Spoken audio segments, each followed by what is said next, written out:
Hey everybody, how's it? Aloha, this is Geebz here with the long form show celebrating Mike Patton. Remember, I'm still kind of maneuvering how I want to do this long form, but I got so many great thoughts on what to do that now I'm honing it down. One artist, like maybe Mike Patton here. I'm going to make good on that last post I did about 3 weeks ago and do one on Claypool, Les Claypool. But I'm thinking maybe it's like, you know, take a band that's been around since the Last Supper and, you know, do kind of like a trajectory check and stuff like that. Still having fun with it. Anyhow, so like I said, Mike Patton, I'm going to be doing Peeping Tom, Tomahawk, and Dillinger Escape plan. And so I want to thank all of you guys for your suggestions. This is still kind of fun, something new. It's long. Not everybody likes it, but for those who do, I think maybe if, you know, you like Mike Patton, you're going to like this. Before I get on with it, I do want to thank you guys for your support. The cups of coffee mean a lot to me. Hanging out at Patreon, I'm dropping a lot of great bombs out over there. And solo reactions, you know, first listens. Also, if you decide to sub, don't forget to hit the bell. And yeah, that's my story. I'm sticking to it. So let's get on it. This is Mike Patton. The very first song we're going to be doing is off of his Peeping Tom project. Whoops, I'm a little hung up here. Alrighty. And this one is called, what was the suggestion here? Mojo. Okay, so this is featuring Razel and Dan and the Automator. All right, Peeping Tom, Mike Patton, Mojo. All right.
Man, am I digging the layers on this. This is so experimental kind of style. I don't know if this is, you know me, I don't know the genres, you know, I still don't have anywhere near a handle on it. But, so it has these rock elements, but these layers seem to pull from, you know, different kinds of genres that I recognize as a composer that might sound as, you know, samples and loops. Not that they're pulling samples and loops, but how they're creating the sound, the dynamics, and the engineering to give us that big, fat, wide, you know, stretching the dynamics, pan left, pan right, and stuff like that. Like there's a drum loop that's happening-ish, and then there's another drum that's actually playing very dry, crispy, poppy sound. I love all the little nuances in these sub-hooks that are in the background, like dee, dee. You know, there's all these little cool, you know, melodies happening here.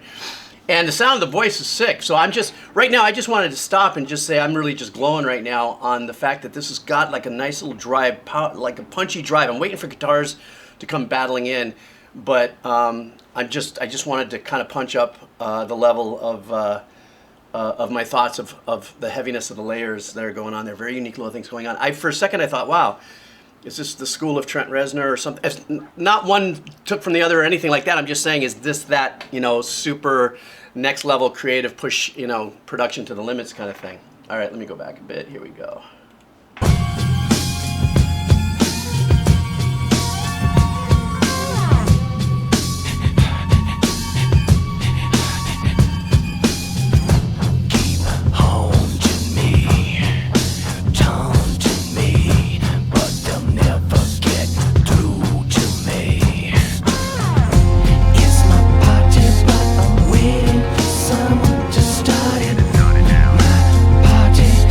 Blood on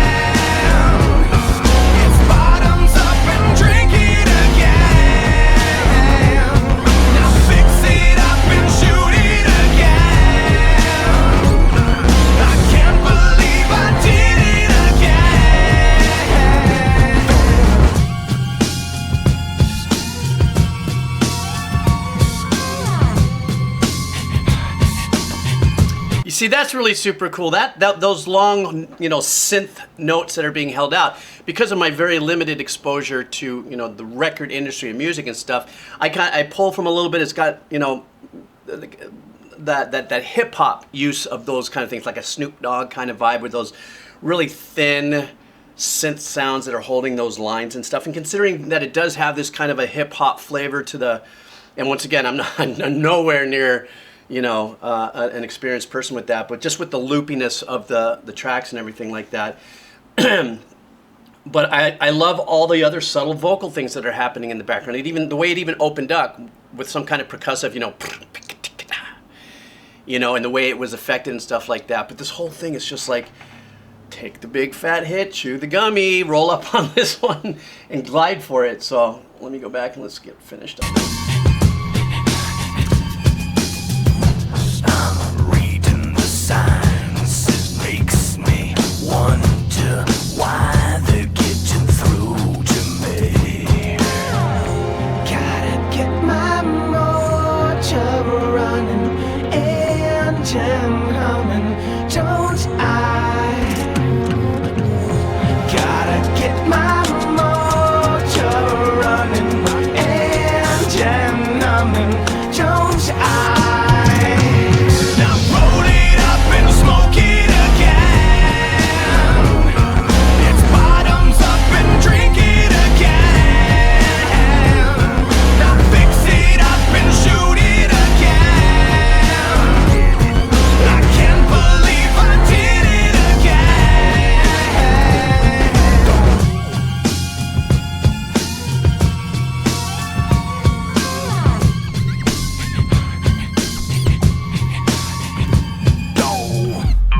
I did it again. Was that a callback to Britney or something? I don't know. It sounds like real drums to me. When I said loops and stuff like that, it doesn't mean that sometimes in the recording studio you don't take something that's played live and then you chunk it and loop it and affect it and do things. There's a lot of super cool trickery going on in the engineering. The hook also is very reminiscent of kind of that hip hop kind of vibe and stuff like that. But using different tones of the voices in different parts of the track too, that really plays really great into the arrangements and stuff. Like I said, this whole track for me was just a full-on, just kind of a glide. The bottom, that bass sound, that really gritty, dirty. I'm not gonna say I know it's a synth or it's a bass that's running through a bazooka amount of pedals, but really dark and heavy. But there was a pattern that was kind of holding the straight ding ding ding ding ding ding ding ding, and I couldn't tell if it was like a muted guitar or something. It was pulled back and stuff, but it was keeping it all together. This was a great way to start this off. I'm so blown away. When I've already done some Mr. Bungle. Mr. Bungle and stuff, and that eclectic, and then I heard some of the more newer Mr. Bungle, more heavier in the metal, and then I heard the one that I just did a couple weeks ago with Mike Patton, and completely different than that. And you guys are taking me down this journey, so this is actually pretty damn sick. I'm gonna have to listen to a couple more tracks on this as we go on. Okay, so next up we are going to do Tomahawk. Okay, and this one is, what do they say most people wanted? What is God Hates Cowards? Okay, so yeah, this is what we're doing. God Hates Cowards. All right.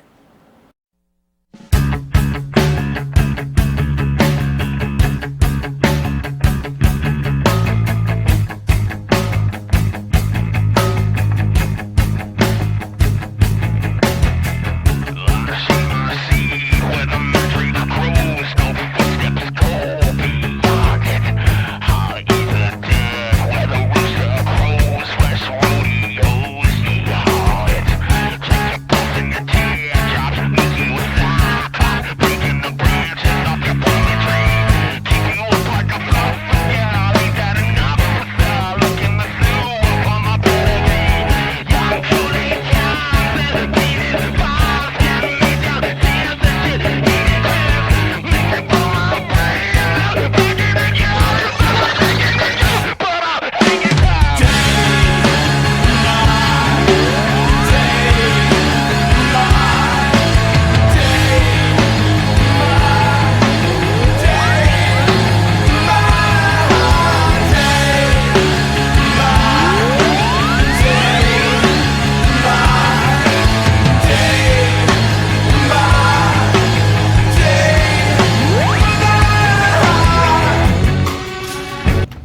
a sick hook, man. Building right into that. But one thing that really took me down really quick was, wow, what the hell was that?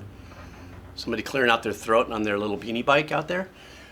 So anyhow, what really kind of set me up for this was, well, after the first song, hearing that kind of hip-hoppy, loopy kind of thing, then hearing something really super crisp and powerful and raw as far as, you know, straight drum playing and guitar playing.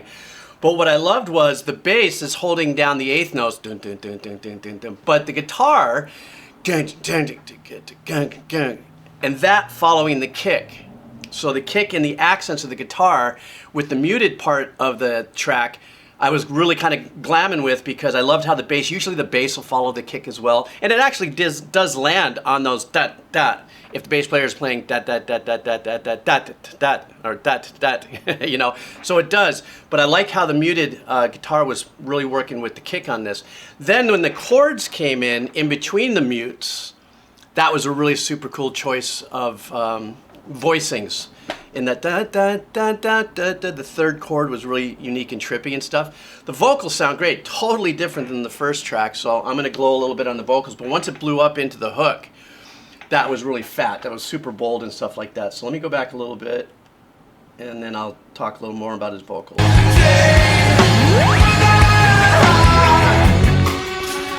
Listen closer to your mother. You can hear ocean roar. Sitting quiet in the corner. Put another record on.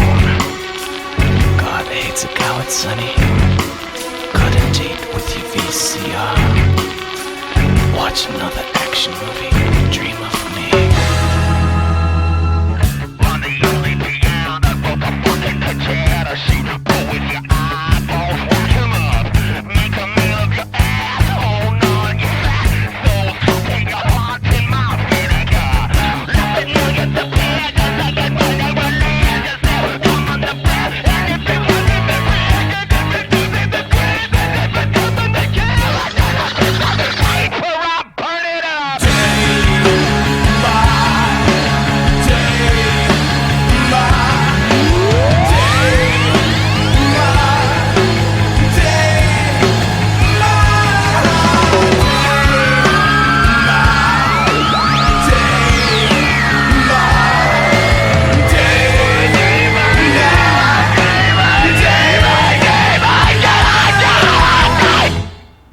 Jeez. Oh, this was short. Oh, this was a short song. Stand by for a second. There we go. Stop that. You know, so far, and then as I think of Mr. Bungle in the background and stuff, there's nothing that I've heard that hasn't evoked theatrical composition. And what I mean by that is, for myself, is that by listening to the kind of work that he does and how he is as a producer, performs his vocals and stuff, it's not sticking to a particular, like, one thing. I sing a song from here to here, here are the chords, here's everything. There's always some kind of instrumental dynamic or retweaking of the sounds, you know, pushing the limits of engineering, really giving you a really unique dynamic trip. I mean, I guess that's the best way to put it. It's a complete trip all the way through it, you know, and that nice little breakdown where he brings the energy down. You know, I started to glow in that a little bit, and I'm locking into it. But there's always, like I said, the unique things that he does with his voices thus far in the last two tracks. You know, sure, he's singing nice, you know, cutting right through in his hook and everything. But then you like to go into that, like, what do you call it, that kind of canned vocal thing. And then that really distorted, pulled, you know, compressed kind of vocal thing. It keeps on going back and forth. Now, I may have been wrong about the bass line, because the second time around when I was listening to it, I noticed that the bass line was emphasizing the kick as well. But now I can't recall if I heard the bass line in the first verse being a little more straight, and then in the second verse becoming more impactful with you know, with the playing, instead of just being really square, being a little bit more with the nuances and, you know, the power and hitting, you know, certain accents and stuff like that. But I love the guitar tone, and the drums on this sound absolutely sick. So anyhow, this is great for me. I'm loving every bit of this. And I just didn't realize these songs were kind of short. I thought this was gonna be a longer show, but it doesn't matter. You're gonna have a fun time. All right, so what's the last one here that I'm doing here? This is, the Dillinger Escape Plan. Now, when I first looked this up, I go, no, how could he be in this? I looked and I realized, well, he's not in the band, but then somebody else had left what I had to like click on a link, and then they said, no, he was only in one particular project. So this is going to be, what is this, Pig Latin in the album Irony is a Dead Scene from the Dillinger Escape Plan, I guess 2002, featuring Mike Patton. So let's do this. All right.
Just, you know what, these textures, the intensity of this journey from the first song to the second song to this one, the only thing that I could put together on this, because there is nothing in particular I can pin except the fact that perhaps Mike Patton is, I don't know if I'm saying in the right way, and I don't mean this in any kind of an offense or if anybody takes it, like the Frank Zappa of the era, or that is where he pulls the heaviest from, you know, if Frank could do it, I can do it kind of a thing. The textures that he's using, he's opening up this song, and I think this must be with the band, if I'm correct. So the other members there, I should have done a little more homework. You guys help me out with this.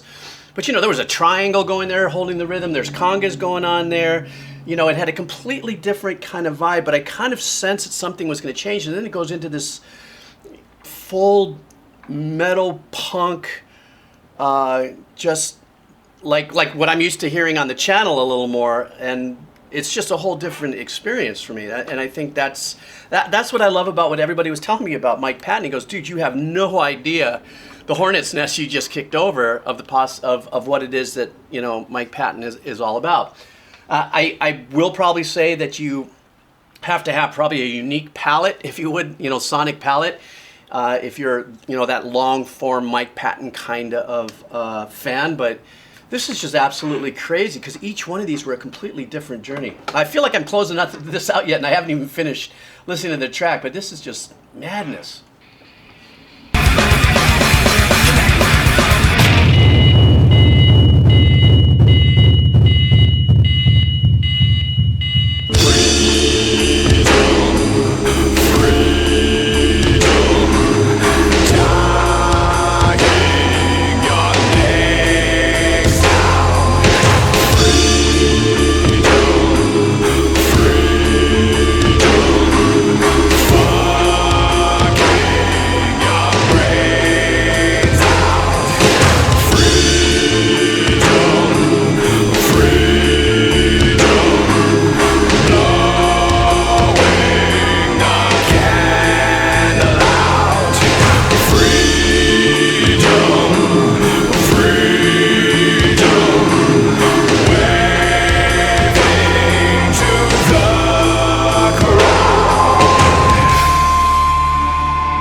no drugs necessary when listening to this. I not saying that anybody would ever take drugs to listen to their music or whatever the case is that this takes you on such a journey. Okay, so I think I caught the play on the title and the production, because at the very beginning it did have that kind of Latin-y kind of vibe to it, and then we just came out of that little section where we're back again with that really kind of acoustic guitar kind of Latin kind of vibe. You had the shaker going, the triangles. There was a little bit of congas or bongos at the very beginning. I think it was more congas. I'm not too sure.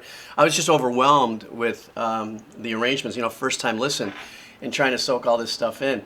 And so I guess that's the play on the pig Latin. This was the Latin end of it, and the rest of it was the powerful pig, if you would. I did catch some of the lyrics, which were great. This kind of this experience with Mike Patton on this kind of a format has just taken my appreciation and respect for him as a composer, an arranger, an artist, a musician, a singer, to a whole different level. And that's, for me, that's hard to do, because it's hard to do. And it's kind of, Rocky Horror Picture Show on steroided meth. Do you kind of understand what I'm saying? Every single one of these songs were more than just me listening to a track. There's just no way, truly, that I could react and break down these tracks without really going back and forth and going, geez, listen to this and listen to this. Because it's complex, it's experimental, it's pushing me beyond the boundaries of my own experience of listening to music, thinking, all right, an intro, a verse, a turnaround, a hook, maybe this, maybe a solo and stuff like that. Nothing followed any kind of traditional structure that my limited pop music record industry, record company knowledge is about. So, but this was badass, and I want to thank you guys for taking me on this journey and stuff. And anyhow, this was a single artist all the way through on this show. You guys, please leave me your comments on how you thought it flowed. I will be coming back, and I will finish what I started, and the next one I do will be with Les Claypool.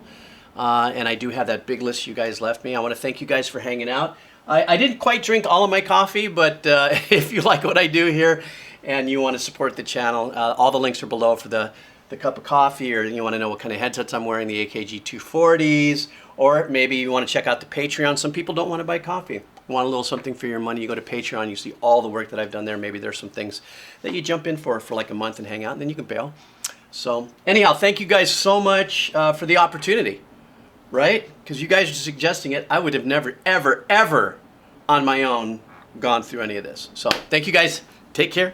Aloha.